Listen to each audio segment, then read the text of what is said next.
በስመ አብ ወወልድ ወመንፈስ ቅዱስ አሐዱ አምላክ ዘላለም ሥላሴ። እግዚአብሔር በጌትነቱ ያለ ምስጋና ገንዘብ የሆነ አምላክ ዘመን የማይቆጠርለት ከዘመናት በፊት የነበረ ፍጥረታትን ሁሉ ያለ ድካም የፈጠረ የቸርነቱ ባህር ሙላት የማይለካ ቅድመ ዓለም የነበረ ሊያዩት የማይቻል ስውር ሊቀርቡት የማይቻል እሳት ሊዳስሱት የማይቻል የኃይል መንፈስ ኃያላን ሊቋቋሙት የማይቻላቸው የማይሾሙት ንጉሥ እንደ ቸርነቱ አባታችን እንደ መለኮትነቱ አምላካችን ፀሐይን በቀን ጨረቃና ከዋክብትን በሌሊት ያሰለጠነ ሳይገባን በኃጢአት በርኩሰት በመተዳደፍ በጨረስነው ዘመናችን ላይ እድሜ የጨመረልን አማኑኤል ዘመን የቀጠለልን አማኑኤል ነጭ ያለበሰን አማኑኤል የሽበትን ክብር ዘውድ አድርጎ በራሳችን ላይ የደፋልን አማኑኤል በማያኖሩ ሰዎች መካከል የሚያኖረን አማኑኤል ወጥተን እስክንገባ ተኝተን እስክንነሳ የማይለየን አማኑኤል በአደባባይ የነበረው ታሪካችን በጓዳ የከተተልን አማኑኤል ያየብንን ያላሳየብን የሰማብንንም ያላሰማብን አማኑኤል ገመና ሸፋኝ ጓዳ ከታች ገባት ያበሳ የሆነው የድንግል ማርያም ልጅ መድህን ዓለም ኢየሱስ ክርስቶስ ነውራችንን ሸፍኖ ሳይገባን በፊቱ አቁሞናልና ክብርና ምስጋና አምልኮና ውዳሴ ለተቀደሰው ስሙ ይሁን። ክብር ለአማኑኤል ይሁን። ለቃል ርደት ለስጋ ምርገት መሰላል የሆነች የአዲስ ኪዳን ኪሩብ ከሰማይ የደቀቀች ዳግሚት ሰማይ በቀደመ ልመናዋ ፍጥረት የምታስምር አዛኝ የጻድቃን ወዳጅ የኃጥአን አማላጅ እናታችን አማላጃችን መመኪያችን በረሃብ ዘመን በልተን የጠገብንባት መሶባችን ድንግል ማርያም በጥማት ዘመን ጠጥተን የረካንባት ጽዋችን ድንግል ማርያም ልብሳችንም ጉርሳችንም ድንግል ማርያም ዘመዳችን ወገናችን ድንግል ማርያም የምንመረጎዝባት በጥራ ሃይማኖታችን ድንግል ማርያም ከኃጢአት ስጥመት የዳንባት መርከባችን ድንግል ማርያም የሕይወት እንጀራ የቀረበባት አማናዊት መሶብ ድንግል ማርያም ከፍ ከፍ ያለባት መታያችን ድንግል ማርያም በደቂቀ አዳም በልዑላኑ በትሑታኑ በሰማይ በምድር በገነት በመንግሥተ ሰማያት በዚህም ዓለም ውድስት የሆነች የኢየሱስ ክርስቶስ እናት ድንግል ማርያም መርገመ ሥጋ መርገመ ነፍስ የሌለባት በረከተ ሥጋ በረከተ ነፍስ እያማለደች የምታስብ ሥላሴ የክብር ክብር ያጎናጸፏት ድንግል ማርያም ክፉ ቀን ያለፍንባት የጭንቋ ደራሽ እናታችን አማላጃችን ልደታ ማርያም ድንግል ማርያም እናታችን መመኪያችን ስሟ የከበረ የተመሰገነ ይሁን። ክፉ ቀን ያለፋችሁባት አመስግኗት ድንግል ማርያም። የታላቁ መልአክ የቅዱስ ራጉኤል የታላቁ ነቢይ ቅዱስ ኤልያስ በረከትና ረድኤት ከሁላችን ጋር ይሁን። እግዚአብሔር አምላካችን ደግ ነው፣ እንደ ሰው አይደለም። ወርሃ ጥርን አሳልፎ አዲስ ወር ሰጥቶናል። ወርሃ የካቲትን የሰላም ወር እንዲያደርግልን በምስጋና እስቲ ጀምሮ እስቲ ይህንን ወር ለሰጠን እግዚአብሔር ቅዱስ ያሬድ ለሀገራችን ለኢትዮጵያ ስጋዋ ነው፣ ለቤተ ክርስቲያን ደግሞ ነፍሷ ነው። እስቲ በሉ ቅዱስ ያሬድ በሉ። ለሀገራችን ለኢትዮጵያ ስጋዋ ነው፣ ለቤተ ክርስቲያን ደግሞ ምንድነው? ምኗ ነው? ለምን ካላችሁ ኢትዮጵያ ከመላእክት ጋር እንድትዘምር ያደረጋት ወይም በመላእክት ልሳን እንድታመሰግን ያደረጋት ታላቁ የቤተ ክርስቲያን ሊቅ ታላቁ ጻድቅ መናኝ ሐዋርያ የሆነው ቅዱስ ያሬድ አባታችን ነውና ቅዱስ ያሬድ ለቤተ ክርስቲያን ነፍሷ ብቻ ሳይሆን ነጭ የደም ሴሏም ጭምር ነው። ቅዱስ ያሬድ ምን አልኳችሁ? አቤት። በነገራችን ላይ ሰንበት ትምህርት ቤት ወጣቶች ለሌላ ጊዜ ዓመታዊ በዓላችሁን ስታከብሩ ዝክረ ያሬድ የሚል ፕሮግራም በዚሁ ማዘጋጀት ይጠበቅባቸዋል። ቅዱስ ያሬድን ያልያዘ ቤተ ክርስቲያን ቅዱስ ያሬድን ያልያዘ ዘማሪ ቅዱስ ያሬድን የማያስብ ሰንበት ትምህርት ቤትም ስለማይኖር ማለት ነው። ለዚህ ቅዱስ ያሬድ ለቤተ ክርስቲያን ነጭ የደም ሴሏ ነው ብያችኋለሁ። እንደዚሁም ደግሞ ቅዱስ ያሬድ ለቤተ ክርስቲያን ዓይኗ ነው። እስቲ ዓይኗ ነው ብሉ። ለምን መሰላችሁ ዓይኗ ያልኳችሁ? የመጽሐፍትን ምስጢር ያየችበት ዓይኗ ነው። ቅዱስ ያሬድ ለቤተ ክርስቲያን ጆሮዋ ነው። የሰማይን ዜማ የሰማችበት ጆሮዋ ነው። ቅድም የዜማ ምልክቶችን ሲነግሩን ነበረ። ድፋት፣ ጭረት፣ ርግርግ፣ ቅናት፣ ቁርጥ፣ ይዘት፣ ድርስ የሚባሉ ዜማዎች አሉ። ቅድም መቋሚያውን እንዴት እንደሚያደርጉት አይታችኋል። ዘማሪያን ሲጥሉት ሲያነሱት ነበረ። ሲያሳዩን የነበሩት ክርስቶስ በሊቶስጥራ በቀራንዮ አደባባይ እርጥብ መስቀል ይዞ ተሸክሞ ወድቆ ሲነሳ ነበር ሲያሳዩን የነበረው። የቅዱስ ያሬድ ዜማ እያንዳንዱ የክርስቶስን ሕማም መከራ ነው የሚያስታውሰን። ይኸውላችሁ የዜማ ምልክቶች የሚባሉት የቅዱስ ያሬድ የዜማ ምልክቶች ከቀራንዮ የሚያልፍ ትርጉም የላቸውም። ለምሳሌ ድፋት የሚለው የበ የሚል የአማርኛ ፊደል ቅርጽ ያለው ነው፣ ከሰማይ የመውረዱ። ቁርጥ የሚለው አዳምን ለማዳን በሞት የመቁረጡ ምሳሌ ነው። ቁርጥ ድርስ የሚል የነቢያት ቃል ደርሶ የመፈጸሙ ምሳሌ ነው። ርክርክ የሚለው የዜማ ምልክት የደሙ ነጠብጣብ ያወራረዱ ምሳሌ ነው። ጭረት ማለት ከሐና ወደ ቀያፋ መሄዱን የሚያመለክት ነው። እያንዳንዱ የዜማ ምልክቶች ቀራንዮ ላይ የሚያስቀምጡ ነው። ዝማሬውን አይታችሁ ከሆነ መቋሚያው ሲዘም፣ ሲነሳ፣ ሲወርድ፣ ሲጣል፣ ሲነሳ የሚያሳየን መድኃኒታችን ኢየሱስ ክርስቶስ በቀራንዮ አደባባይ ስለኛ የከፈለውን ዋጋ የሚያስታውስ መውደቅ መነሳቱን የሚያሳይ ነውና ለዘመሩልን ለዘማሪያን ቅድምናም ደግሞ እናቶቻችን ዘማሪያን ደግሞ ዘምረዋልና እስቲ ዝማሬ መላእክት ያሰማልን ብላችሁ በደንብ አመስግኑልን። የትምህርታችን ርዕስ የምናደርገው የቅዱስ ዮሐንስ ወንጌል ምዕራፍ 4 ቁጥር 4 ላይ ያለውን ኃይለ ቃል በማንሳት እንነጋገራለን። ቃሉ እንዲህ ይላል፣ በሰማርያ ሊያልፍ ግድ ሆነበት ይላል። እስቲ አብረን እንጠራለን። በሰማርያ ሊያልፍ በሉ። ግድ ሆነበት። ቤት ሊያልፍ በሰማርያ ሊያልፍ ግድ ሆነበት። ይሄ የትምህርታችን መቆያ ይሆናል። ሰማርያ ማናት? በሰማርያስ ሊያልፍ ግድ የሆነበት ማን ነው? ለምንስ ግድ ሆነበት? ምንስ አስገድደው የሚለው በዚህ የትምህርት ክፍሎች ከራሳችን ሕይወት ጋር እያመሳከርን እናያለን። የምስጢር ባለቤት አምላካችን እግዚአብሔር የረቀቀውን አጉልቶ የራቀውን አቅርቦ ምስጢር ገልጦ ለሁላችንም መንፈስ ቅዱስ የቃሉን ደጃፍ እንዲከፍትልን ጸልዩ። እስራኤል የምንላት የቆዳ ስፋቷ ከሰሜን እስከ ደቡብ 480 ኪሎ ሜትር ርዝማኔ ያላት ከተማ ናት። በውስጧ ደግሞ 3 ታላላቅ ከተማዎች ይገኙባታል። እስራኤል የምንላት በአጠቃላይ 3 ታላላቅ ከተማዎች እና ትናንሽ መንደሮች አሉ። መንደሮቹን ትተን ታላላቅ የሚባሉ በመጽሐፍ ቅዱስ የክብር ባለቤት መድኃኔዓለም ኢየሱስ ክርስቶስ በውስጧ ገብቶ ታላላቅ ተአምራት ያደረገባቸውን 3ቱን ከተማዎች እናያለን። ሰሜኑ ገሊላ በመባል ይታወቃል። መካከለኛው ሰማርያ፣ ደቡቡ ደግሞ ይሁዳ በመባል ይታወቃል። 3 ከተማዎች ነግሬያቸዋለሁ። ገሊላ፣ ሰማርያ እና ማን ነው? ይሁዳ። ማን አልኳችሁ? ገሊላ፣ ሰማርያ፣ ይሁዳ። እነዚህ 3 ከተማዎች አሉ። በደቡብ አውራጃ ያሉት ከገሊላ ጋር ሰፊ ግንኙነት ሲኖራቸው በመካከል ካለችው ከሰማርያ ጋር ግን በንግድ ምንም አይነት ትስስር የላቸው።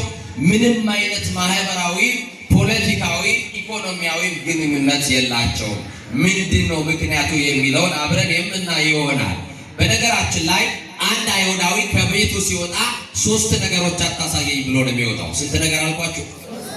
አይሁዳዊ ከቤቱ ሲወጣ ገና አታሳየኝ ብሎ ጸልዮ የሚወጣው ጸሎት አለ። አንዳንዶቻችን እንደዚህ ነን። በመንደር ውስጥ በጣም የምንቸገርበት ሰው ካለ አንዳንዶች በር ላይ እየተቀመጡ ዱካ ይዘው እየተቀመጡ ኃላፊና ግዳሚውን በምላሳቸው የሚጠብሱ ምላሳቸው ከቀስት በላይ የሚናደፍ የሰው አረማመድ እስኪጠፋ ድረስ ከምላሳቸው የሚወረወረው ቃል የሰውን የሚያስተክዝ ወይም ደግሞ የሰውን አንገት የሚያስደፋ ንግግር የምንናገር ሰዎች ወይም የሚናገሩ ሰዎችን እናውቅ ይሆናል። ከዛ የተነሳ መንገድ ቀይረው የሚሄዱ መንገድ ቀይረው የሚወጡና የሚገቡ ሰዎች እናውቃለን። ምላስ አጥንት የላትም፣ ግን አጥንት ትሰብራለች። እዚህ ነው ከአፍ አነጋገር የተነሳ ትኮነናለህ፣ ከአፍ አነጋገር የተነሳ ምን ትላለህ? ትጸድቃለህ ተብሎ በመጽሐፍ የተነገረው። ከአንድ አፍ መርገምም በረከትም ይወጣሉ። በጎ ብንናገር ሰዎችን የሚያንጽ ቃል፣ ለሰዎች ተስፋ የሚሰጥ ቃል ከተናገርን ሲያጸድቀናል። መጥፎ ብንናገር የሰዎችን ቅስም ብንሰብር የሰዎችን ሞራል ብናደቅበት በምላሳችን ደግሞ እንኮነናለን። ይሄ ቅዱስ መጽሐፍ ያዕቆብ በመልእክቱ ስለ ምላስ ሲናገር እንዲህ ይላል፣ ምላስ ግፍ ለሞላባት ዓለም እሳት ናት ይላል። ምላስ ምንድን ናት ይላል? ግፍ ለሞላባት ዓለም እሳት ናት ይላል ቅዱስ ያዕቆብ። እና የተወደዳችሁ እግዚአብሔር ልጆች እናንተ ከቤት ስትወጡ ምንድነው ባታዩ የምትመርጡ? ነው አያሳየኝ አያሰማኝ የምትሉት ነገር ሊኖራችሁ ይችላል። አይሁዳዊ ከቤት ሲወጣ 3 ነገሮችን አታሳየኝ ብሎ የጸሎቱ ክፍል አድርጎታል። አንዳንዶቻችን ጥላቻችን ምክንያት የለሽ ነው። እንትና የሚባል ሰውዬ ባላየው እንላለን። ምክንያታችን ሲጠየቅ ግን ምንም ምክንያት የለንም። እንትና የምትባል ሴትዮ ባትናገር ይሄ ገሌ የሚባለው ሰውዬ ባላየው ይሏቸዋል። እንዲሁ ከመሬት ተነስተው የሚጠሏችሁ ሰዎች አሉ። ምንድነው ምክንያት ሪዘነብሉን ስትለው ምንም ሪዝን ብሎ የሚያቀርብልህ ነገር የለም። እንዲሁ ጠላዋለሁ፣ አይመቸኝም፣ ትከሻ ይጠላዋል፣ ቆሌ ምናምን የሚል ሰው አለ። ለጥላቻቸው ሰዎች ምክንያት የሚሰጡት በቂ አይደለም። እግዚአብሔር ዓለሙን እንዲሁ እንደወደደ ያለ ምክንያት የተወደደ ሰው ያለ ምክንያት ወንድሙ መጥላት አይችልም፣ አልተፈቀደለትም። ለክርስቲያን ጥላቻ አልተሰጠውም። ሁሉን እንዲወድ ነው የታዘዘው። ማንን እንዲወድ? የራሱን ብቻ አይደለም፣ በሃይማኖት ማይመስለውን፣ በፖለቲካ ማይመስለውን፣ በአመለካከት ማይመስለውን ሁሉ ጭምር እንዲወድ ታዟል። ሰው የተባለውን ፍጥረት መውደድ ግዴታችን። የሰማችሁ ነው። ሰው በሰውነት ቋንቋ መግባባት አለበት። በሰውነት መተማመን አለብን። ሰውነት የሚለው ነገር ካላግባባ ሰው ሆነን መኖር አንችልም። ለምን? ቅዱስ ዳዊት ምን ይላል? ሰብእሰን ዘክቡር ውእቱ፣ ሰው የተከበረ ሰው ነው። ከሰውነት ተራ ከወረደ ግን እንስሳን እንደሚመስል ይናገራል። በምን? በግብሩ።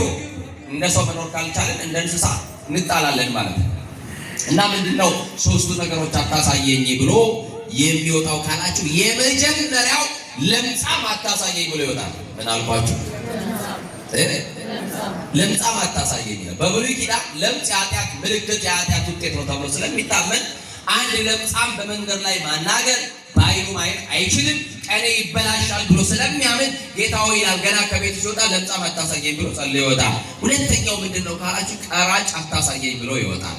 ከተፈቀደለት በላይ ይወስዳል፣ ድሆችን ያስለቅሳል ብሎ በዛ ዘመን ቀራጭ ኃጢአተኛ ነው ተብሎ ስለሚታመን ገና ከቤቱ ሲወጣ ቀራጭ አታሳየኝ ብሎ ይወጣል። እናንተስ አታሳየኝ የምትሉትን ማንን ይሆን? ገሌ የምትባለው መቃብር ላይ እንዳትቆሚ ያልሻት ሴት ልትኖር ይሆናል። ስሞት አትቅበሪኝ ብለሻት በዚህ ልክ የተጣላሽ ሰው ልትኖር ትችላለች። አልደርስብም አትደርስብኝ ተባብላችሁ አጥር የታጠራ ድንበር ያጠራችሁ መስመር ያሰመራችሁ ሰዎች ትኖሩ ይሆናል አይደል? እና ለምጻም ቀራጭ፣ ቀጥሎ ደግሞ ሳምራዊን አታሳየኝ ብሎ ይወጣል። ምን አልኳችሁ? ቋንቋቸው ግን አንድ ይገርማቸዋል። አይሁዳዊ የገሊላ ሰው የሳምራውያን የሚነጋገሩበት የዕብራይስጥኛ ወይም የኢብሮ ቋንቋቸው አንድ ነው፣ ግን አይግባቡ። ልክ ዛሬ ኢትዮጵያውያን እንደሆን ነው። በአንድ ቋንቋ እየተነጋገርን መግባባት እናቃትን።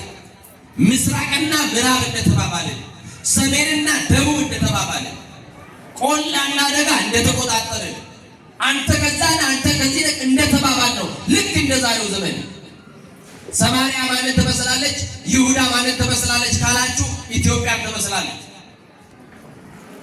በአንድነት በእኩልነት ልዩነታችንን አቻችለን እንኖር የነበርን ኢትዮጵያውያን ዛሬ ግን በአንድነታችን ላይ አመድ ተነፍቶብን ተለያይተን አንድ ሰፊ አህጉር የእግዚአብሔር የመለኮታዊ ጥበቃ ያልተለያት ትልቅ መለኮታዊ ሀገር ስሟ በአፍሪካ ካሉ አህጉራት በቀደምትነት እግዚአብሔርን የምታመልክ ሀገር ተብላ የተጻፈላት ኢትዮጵያ በውስጡ ያሉ ኢትዮጵያውያን እርስ በርሳቸው ከፍተው ድንበር የመጣ ጠላት ሳይኖርባቸው እርስ በርሳችን ጠላት ሆነን ሳምራዊና አይሁዳዊ ተብለን የጎሪጥ የተያየንበት ዘመን ካላችሁ ይሄ ዘመን።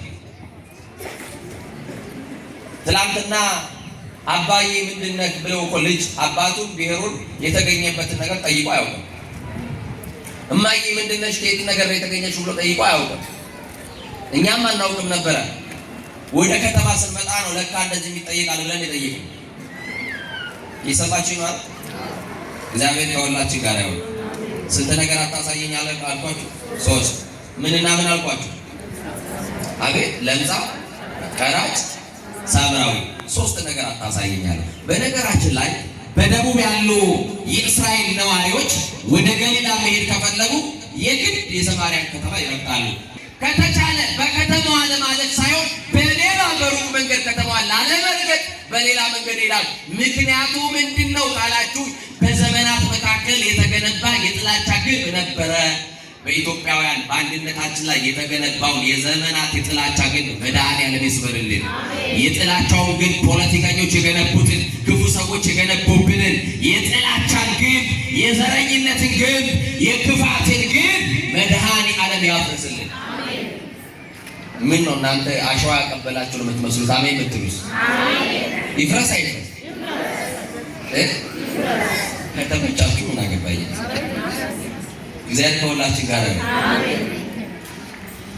የሚገርም ነው። በደቡብ ያሉ የእስራኤል ነዋሪዎች ወደ ገሊላ መሄድ ከፈለጉ የሰማርያን ምድር በራሱ መርገጥ ያረክሰናል ብለው ያስባሉ። ምን ይለናል? ከተማ መርገጥ፣ በእግራችን መርገጥ የግድ ሆኖበት ሰው ከተማዋን ከረገጠ የሳምራውያን ከተማ ከረገጠ ወይም ሰማርያን ከረገጠ እግሩንም ጫማውንም በዮርዳኖስ ወንዝ ወስዶ ያጥባል። ልጠይቅ ጥላቻ ታያችሁ፣ ከባድ ነው። ይሄን ያክል ነው ጥላቻ። የእናቴ ልጅ መድኃኒዓለም ያሰመረልን አጥር የለም። እግዚአብሔር አጥር አላጠረልንም። ሰዎች ናቸው አጥር ያጠሩት። መስመር አላሳመረብንም። ምድር ለሰው ልጆች ሁሉ መኖሪያ ናት። ሰማችሁ ያለ አንተ ከዚህ መልስ አንቺ ከዛ መልስ የሚለው የሰው ልጆች ሀሳብ ነው። የክፋታችን ውጤት ነው። መከፋፈላችን፣ መለያየታችን። ትላንት አንድ ኢትዮጵያዊ የፈለገበት ሀገር ብሎ መኖር ይችላል። ዛሬ ለምን አልቻለም? ጠይቁ። ግንቡን የገነባ ነው እኛ ስለሆነ፣ አሸዋና ድንጋይ ያቃበል ነው እኛ ስለሆነ፣ ጥላቻን የዘራ ነው እኛ ስለሆነ፣ የጸብ ግድግዳን ያቆም ነው እኛ ስለሆነ፣ በልዩነት የምናምነው እኛ ስለሆነ፣ ለልጆቻችን ጥላቻን ያስተማረ ነው እኛ ስለሆነ። ሌላው ይቅርና ከጎረቤቶቻችሁ ጋር እንጀራ ትቆርሳላችሁ ድግስ ከሌላባችሁ በስተቀር፣ ተስካርና ክርስትና ከሌላችሁ በስተቀር ጎረቤት ትጠሪያለሽ። ትናንትና ኢትዮጵያዊ እንደዚህ ነበረ። አንዱ ቤት ጠዋት ቡና ተጠርቶ ቁርስ በልታችሁ ልጆቻችሁን እዛ ቤት ቁርስ በልተዋል ነበረ ስራ ትምህርት የሚሄዱት። ሲመለሱ ከትምህርት ሌላኛው ቤት ምሳ ተጠርተዋል ነበረ ቡና ተጠጥቶ ምሳ የሚበላ። ሕፃን ልጅ እኮ ተወልዶ በጎረቤት እንጀራ ያድግ ነበር። ምን ነው ዛሬ ምን አግኝተን ነው በር መዝጋት የጀመረው? ማን አስተምረው ነው? የትኛው መጽሐፍ ነው ያስተማረው? በር ዘግቶ መብላቱን ያስተማረን ማን? ሆዳሞች ያደረገን ማን? ስስታሞች ያደረገን ማን ነው? በር ዘግተህ በልተህ የታለ ወዙ? እየበላን እየተቀባን አልወዛንን፣ በልተንም አናስመሰግንን። እንኳን ተጠብቀን በልተን በህብረት በልተነውም እንኳን እስቲ ሰው በሆንና ባማረብን። እንደው የምንበላው ምግብ ራሱ ጤና መሰጠን። ዛሬ የምንሰማው በሽታ ምክንያቱ ምንድን ነው? እስቲ ሐኪሞች ካላችሁ እናንተ ታውቃላችሁ ከኔ በተሻለ። ዛሬ የብዙ ሰው የህመሙ ምክንያት መብል ነው። ምን አልኳችሁ? መብል። በመብል ምክንያት ኮሌስትሮሉ፣ ስኳሩ፣ የደም ግፊቱ፣ ዩሪክ አሲዱ፣ ሌላው በምግብ የሚመጣ ነው። ተደብቀን በልተን ታማሚዎች ሆንን። ተካፍለን በልተን ትላንት በሽታ ራስ ምታት አያቀልም ነበረ። ተካፍለን የምንበላበት የፍቅር ዘመን አይናፍቃችሁም? ግን አሁን ስለ ኑሮ ውድነት ታማርራለን። 30 ቀን ሰርተ የሚያኖር እኮ ደግሞ ኑሮ አይደለም የምትኖረው። ልጆች አስተምራችሁ የቤት ኪራይ ከፍላችሁ ማህበራዊ ህይወት እየኖራችሁ ወደ የማያደርስ ደሞዝ ይዛችሁ የምትኖሩት የሚያኖር ጌታ ስላላችሁ ነው እንጂ ደሞዛችሁ መጥቷችሁ እኮ አይደለም። ብዙዎች ንግዳችሁ አትርፏችሁ ላይሆን ይችላል። በስራችሁ ውጤታማ ሆናችሁ ላይሆን ይችላል። ግን ለምንድን ነው ክፉዎች የሆነው? ጥያቄ ነው፣ መልሱ። ተካፍሎ መብላቱን ለምን አለ? በጾማችን ሰዓት ጭምር እንጀራችንን ለድሆች መቁረስ እምቢ ለምን አለ? ጥያቄ ነው፣ መልስ ያስፈልገዋል።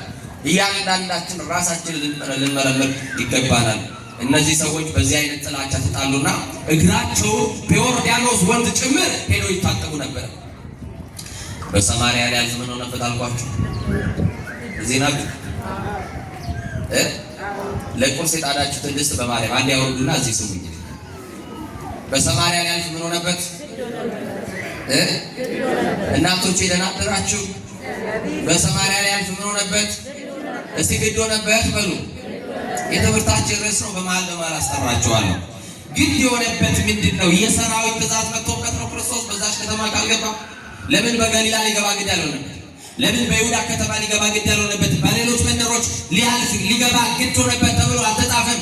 ምንድን ነው ክርስቶስን ያስገደደው? በሰማርያ ጻድቅ ተገኝቶ ነው? በከተማዋ ያለው አገረ ገዢ ደብዳቤ ልኮለት ነው ክርስቶስ? በዚህ ከተማ ካላለፍ ካልገባ ብሎ ማስጠንቀቂያ ሰጥቶት ነው ክርስቶስ? ክርስቶስ እኮ ማንም አያዘው። የሰራዊት ትእዛዝ አይደለም ክርስቶስን የሚያዘው። እሱ እኮ የሰራዊት አምላክ ነው። እሱ እኮ የነገስታትን ትእዛዝ አይጠብቅም። እሱ የነገስታት ንጉሥ ነው። ምንድነው ያስገደደው ሰማርያ ሊገባ ካላችሁ የገዛ ምሕረቱና ቸርነቱን ያስገደደው። ምን አልኳችሁ? ሰማርያ ሊገባ በሉ ያስገደደው የገዛ ምሕረቱ ቸርነቱ ነው። አንቺ ቤት ሊገባ ቸርነቱ ያስገድደዋል። የገዛ ምሕረቱ ባለ ብዙ ምሕረት የሆነው እግዚአብሔር ምሕረት ሊያደርግልን ይቅር ሊለን የተገነባውን የጥላቻ ግንብ ሊያፈርስልን ሳምራዊና ይሁዳዊ መካከል የተዘራውን ጠብ ሊሽርልን ልዩነቶቻችን ወደ አንድነት ሊያመጣልን የክፋትን ግንብ ሰብሮ አንድ ሊያደርገን የታጠረውን የክፋት አጥር ሰብሮ አንድ ሊያደርገን ወደ ቅዱሳን ከተማ ሊያደርሰን እግዚአብሔር ወደዛች ከተማ ክርስቶስ ሊገባ ግድ ሆነበት። በዚህ 5 ግንቦችን አፍርሷል። ቢያንስ አንዱን ግንብ እንኳን ካየን ለሰንበት ይበቃናል። እግዚአብሔር ከሁላችን ጋር ይሁን። ምንድነው ያስገድደው? የመጀመሪያው የዘረኝነትን ግንብ ሊያፈርስ ግድ ሆነበት። እስቲ በሉ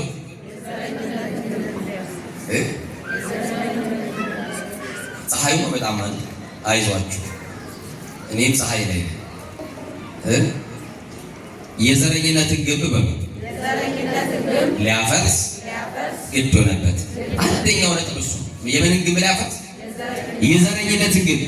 አይሁዳውያን ሳምራውያንን የሚጠሏቸውና የሚጸየፏቸው የመጀመሪያ ምክንያት ሲጠየቁ ከአሕዛብ ጋር በጋብቻ ተጋብተዋል፣ ተሳስረዋል ብለው ነው። እነዛ ደግሞ በተራ ሲጠየቁ ደግሞ ወደን አይደለም በቀኝ ግዛት ተይዘን ነው ብለው ይመልሳሉ። ጠያቂዎቹ ግን ከጥያቄ አይድኑ። አይሁዳዊ ሳምራዊን እንዲህ ብሎ ለመተቸት ራሱ በቂ አይደለም። ወንድሞቼ ያስተውሉ። አንድ ጣታችሁን ወደ ወንድማችሁ ስትጠቁሙ 3ቱ ጣታችሁ እናንተን እንደሚጠቁሙ ሁሉ አይሁዳዊ ሳምራዊን ለመክሰስ ብቁ አይደለም። አይሁዳዊ ሳምራዊን ለመተቸት ንጹሕ አይደለም። በንጹሕ ይነጽ ማለት ማንም ከኃጢአት የነጻ የለም። አንዱ የአንዱን ኃጢአትና ነውር ለማውራት የሰው በደል የሰው ኃጢአት ለመዘርዘር የእሱ ኃጢአት እንደተሸፈነለት ማሰብ በቂ ነው። እና ምንድነው የገዛ ምሕረት የገዛ ቸርነቱ አስገድሎታል ብያቸዋለሁ። ክርስቶስ ከተማዋ ላይ ሲገባ የተገነባ የዘረኝነት ግንብ አለ። አይሁዳዊ ምክንያት አለው፣ ሳምራዊ ምክንያት አለው። ሳምራውያን እኛ ወደን አይደለም በቀኝ ግዛት ተገዝተን ነው ሲሉ፣ አይሁዳውያንን ግን የሚጠይቃቸው የለም። እነሱ ራሱ በቀኝ ግዛት ተገዝተው ከተማቸው ፈርሶ መቅደሳቸው እንደፈረሰ እኮ ራሱ አይሁዳውያን ራሳቸው በባቢሎን እኮ ተማርከዋል፣ በቀኝ ግዛት ተገዝተዋል። ይሄንን ይረሳሉ። ይሄንን ታሪክ ደብቀው ሳምራውያንን የሚጠሉበት ምክንያት ግን ምክንያት የለሽ ነው፣ ሚዛን የማይደፋ ነው። ስለዚህ ዘረኝነት ከጥንት እስከ ዛሬ የሰው ልጆች ፈተና ሆኖ ቀጠለ። ዘረኝነት ከጥንት እስከ ዛሬ አዲስ እንዳይመስል፣ በ90ዎቹ በ80ዎቹ የጀመረ ነገር እንዳይመስል፣ በአፄዎቹ ዘመን የጀመረ እንዳይመስል፣ ክርስቶስ በዚህ ምድር በነበረበት ዘመን የሰው ልጆች ትልቁ ፈተና ዘረኝነት ነው። ምን አልኳችሁ? ዘረኝነት እና ይገርማችኋል። ዘረኝነት እንዴት ይሻላል ካላችሁ፣ ዘረኝነት መሻር የሚችለው በርዕዮተ ዓለም ሳይሆን፣ በነገስታቱ ጥንካሬ ሳይሆን፣ በፖለቲከኞች የፖለቲካ ሀሳብ ሳይሆን፣ በአክቲቪስቶች ወሬና ሀሳብ ሳይሆን፣ ዘረኝነት የሚሻለው በኢየሱስ ክርስቶስ ነው። ክብር ለስሙ ይሁን። የዘረኝነትን ግንብ ሊያፈርስ የሚችለው የናዝሬቱ ተስፋ መድኃኔዓለም ብቻ ነው። እሱ ይግባና ያፍርስልን። ሌሎችማ የክፋት ግንብ ነው የሚገነቡብን፣ እሱ እየገባ ያፍርስልን። ሰዎችማ የገነቡት የጥላቻ ግንብ ነው አማኑኤል ያፍርስልን እንጂ። እና ጌታችን ኢየሱስ ክርስቶስ ዘረኝነትን የተሻለባቸው ክንውኖች እነግራቸዋለሁ። በዚያው አጋጣሚ የዘረኝነትን ግንብ ብያቸዋለሁ። ዘረኝነትን በዚህ ምድር ላይ ሰው ሆኖ የሻለባቸው መንገዶች የመጀመሪያው ክርስቶስ በልደቱ ነው ዘረኝነትን የሻለው። በምን አልኳችሁ? ጌታችን ከሕዝብና ከአሕዛብ ተወልዷል። በጌታ የዘር ሐረግ ውስጥ ራኬብ፣ እነ ሩት እነዚህ የመሳሰሉ ሴቶች እናገኛቸዋለን። በጣም የሚገርማችሁ እነዚህ ሴቶች ከአሕዛብ ወገን ናቸው። ራኬብ የከነዓን ሴት፣ ሩት ደግሞ ሞዓባዊት ሴት ስትሆን በክርስቶስ የዘር ሐረግ ውስጥ ገብተው እንዲጠሩ ማድረጉ ክርስቶስ ዘረኝነትን በስጋና በደም በልደቱ እንደሻረልን ያሳየናል። በልደቱ የተሻረውን ዘረኝነት፣ በልደቱ የተፈረሰውን የዘረኝነትን አጥር እንደገና ማፍረስ ክርስቶስ መቃወም። ከኔ ጋር ናችሁ? ማንን መቃወም አልኳችሁ? በምን ሊያልፍ ግድ ሆነበት? አቤት በሰማርያ ጌታችን ስጋዊ ልደቱ ከአይሁድ ነው። ሁላችሁም እንደምታውቁ ከምንድን ነው አልኳችሁ? ከአይሁድ ነው። አይሁዳውያን ሳምራውያንን ጠርቶ መሬታቸው እንደሚጸየፉ ያውቃል ክርስቶስ። ከተማቸው ግን ሊገባ ግድ የሆነበት እስከ መቼ ተጣልተው፣ እስከ መቼ በልዩነት፣ እስከ መቼ አጥር ታጥሮባቸው ይሄ አጥር እኔ ገብቼ መፍረስ አለበት፣ አንድ ማድረግ አለብኝ ሲል ወደ እነሱ ከተማ ሄደ። ሰማርያን መርገጡ በእግሩ ዘረኝነትን ሊረግጥላቸው፣ ዘረኝነት እየረገጣቸው፣ ዘረኝነት እነሱ ሰልጥሮባቸው ስለነበረ ረግጦ ሊያጠፋላቸው፣ የዘረኝነትን ሀሳብ ሊያፈርስላቸው አይሁድ ሳምራውያን ከተማ አይሁዳዊ ሲሆን አይሁዳዊ ከተማን መርገጥ ይጸየፋል፣ እግሩን ይታጠባል። ክርስቶስ ግን ከተማቸውን ረገጠ ይላል። የሚያስጨንቀንን ጠላት ዲያብሎስን አማኑኤል ይርገደልን። የሁለተኛው ዘረኝነትን የሻረባቸው ክንውኖች አንዱ በስቅለቱ በምን አሉ? እስቲ በስቅለቱ ወል ጌታ የሞተው ለዓለም ሁሉ ነው። ታስቡ ንገሩኝ። እኔ አይሁዳዊ ነኝና ሳምራውያን አይድኑ ብሏል ክርስቶስ? ንገሩኝ። ለዓለም ሁሉ ነው ክርስቶስ። ስለዚህ እግዚአብሔር አብ የላከው ዓለምን እንዲያድን ዮሐንስ ወንጌል ምዕራፍ 3 ቁጥር 16 ላይ ነው የተላከው ልጁ ክርስቶስ ዓለምን እንዲያድን ነው። ለሆነ ብሔር አይደለም፣ ለሆነ ሃይማኖት አመለካከት ላለው ሰው አይደለም። ዓለምን ሁሉ እንዲያድን አንድያ ልጁን ወደ ዓለም ልኳል። ያው ለእግዚአብሔር ጠላቶች በሆንበት። እዚህ ነው ሐዋርያው ቅዱስ ጳውሎስ በሮሜ መልእክቱ ምዕራፍ 5 ቁጥር 10 ላይ ወሶበን ተጸሩን ሄደ ለእግዚአብሔር ተሳለን ለሞቶ ለእግዚአብሔር ጠላቶቹ ሳለን በልጁ ሞት ታረቀን ይላል። ልጁን መታረቂያ አድርጎ ልጁ ክርስቶስ ወደ ዓለም የመጣው በዓለም የነበረውን ጥላቻና የጥላቻ ግን ሊያፈርስልን ነው። ስለዚህ በስቅለቱ እግዚአብሔር በፍቅሩ ያዳላ በመስቀል ላይ በአራት ማዕዘን ተወጥሮ መስቀሉ መላው ዓለምን አድራሻ አድርጎ አድራሻ ያደረገ ሞት በአራት ማዕዘን ላለው ሕዝብ ክርስቶስ ሕይወቱን መስጠቱ ሞቶ በስቅለቱ ዘረኝነትን መለያየትን እንደሻረልን የጽድቅ ግድግዳን እንዳፈረሰልን በዚህ እናያለን። ሌላው ሶስተኛው ዘረኝነትን ከሻረባቸው ክንውኖች አንዱ በተልእኮ ነው። በምን አልኳችሁ? በተልእኮ ምንድን ነው? በተልእኮ ስላችሁ ቅዱሳን የሚሆኑ ደቀ መዛሙርቱን በአብ በወልድ በመንፈስ ቅዱስ እያጠመቃችሁ ወንጌል እያስተማራችሁ በስሜ እያሳመናችሁ አሕዛብን ሁሉ በስሜ እያጠመቃችሁ ደቀ መዛሙርት አድርጉ ብሎ ሲልካቸው ለሆነ መንደር ብቻ አይደለም፣ ለሚናገሩት ለሚሰሙበት ቋንቋ አካባቢ ብቻ አይደለም። ወንጌል ለዓለም ሁሉ እንዲሰበክ ምንድን ያለው? በዓለም ሁሉ ምን በሉ አላቸው? ሂዱ አላቸው። አድራ አላጠረበትም። ቅዱስ ጳውሎስ የጊዜ ጉዳይ ነው እስከ ክልል 5 እንደመጣ ቅዱሳት መጻሕፍት ይናገራሉ። የሰማችሁ ነው። እዚህ ክልል 5 ከሚባለው አካባቢ ላይ ቅዱስ ጳውሎስ እንደመጣ አንዳንድ የቤተ ክርስቲያን ሊቃውንት አይ ቅዱስ ጳውሎስ በዚህ በሞቃዲሾ አካባቢ ብቻ አይደለም፣ ቀድሞ መቃልስ በምትባለው አካባቢ ብቻ አይደለም እስከዚህ ንቆጨር ማርያም አካባቢ ላይ ለቅዱስ ጳውሎስ አሻራ አለ የሚሉ ብዙ የቤተ ክርስቲያን የታሪክ ምሁራኖች ይናገራሉ። አሁን እዚህ ቁጭ ብላችሁ ንቆጨር ማርያም ታውቃላችሁ? ምን አይነት ታሪክ እንዳላት ታውቃላችሁ? ስንት ቅዱሳን ስውራን እንዳሉበት ታውቃላችሁ? ከአሰቦት የነበሩ ግዑሳን ስውራን በዛ ቦታ ላይ እንደሚኖሩ እንደሚገኙ ታውቃላችሁ? አታውቁም?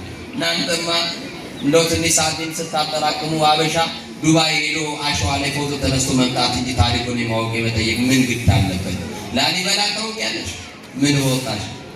ጎንደር ፋሲለደስ ታውቃላችሁ? ምን ወጣችሁ? እዚህ አዳኒ ማርያም ተቀየረ። እንደው ይቅርታ አድርግልኝ እንግዲህ ይቅርታ ብያለሁ። እግዚአብሔር ከሁላችን ጋር ነው። በተልእኮ አልኳችሁ። በምኑ በተልእኮ። ሌላው ዘረኝነት ከሻረባቸው ክንውኖች መካከል ሌላኛው ቤተ ክርስቲያንን በመመስረቱ ምን በመመስረቱ ቤቴ ለአሕዛብ ሁሉ የጸሎት ቤት አለ። ለሚያምነው ብቻ የማያምነው ቢመጣ ቢጸልይ ሰማዋለሁ። አያችሁ፣ ቤቴ ቤተ ጸሎት ትሰመይ፣ ቤቴ የጸሎት ቤት ለአሕዛብም ጭምር ለማያምነው በር ክፍት ነው። ቤተ ክርስቲያንን በመመስረቱ ክርስቶስ ዘረኝነትን መሻሩን ያሳየናል። በዚህ እንረዳለን። ዘረኝነት አንተ ከሰሜን ነህ አንተ ከደቡብ ነህ ብሎ መለያየት። ሁላችን ግን አንድ እጅ የሰራን አንዱ እግዚአብሔር አበጃጀን፣ እግዚአብሔር አንድ መንግስት የሚሰጠን ሰዎች ነን። እውነት አሰብ የዘረኝነት ግንብ እኛ መልሰን እንዳንገነባው ልንጠነቀቅ ያስፈልገናል። ብዙ አይነት ዘረኝነት አለ። በነገራችን የእውቀት ዘረኝነት አለ። የምን አልኩ? የእውቀት። ወደ ቤተ ክርስቲያን ስትመጡ ደግሞ የቆብ ዘረኝነት አለ። የምናል አባቶች እንዳይቆፉ የምን ዘረኝነት ይቆም። ዘረኝነት በነገራችሁ ላይ ቦታ አይመርጥም። ከቤተ መንግስት እስከ ቤተ ክህነት ሰተት ብሎ የገባ ደፋር ነው። ማውገዝ መለየት ካልቻለ ልጆቻችሁ ሰው አረጋችሁ ማስተማር ካልቻላችሁ ልጆቻችሁ በሰውነት ቅርጽ እንዲኖሩ ሼፕ ካላደረጋችኋቸው በስተቀር ነገ ለእናንተ አይሆንም። ነገ ሀገር ያፈርሳል። ሰው ነህ ብላችሁ ስለ ሰውነት ነው።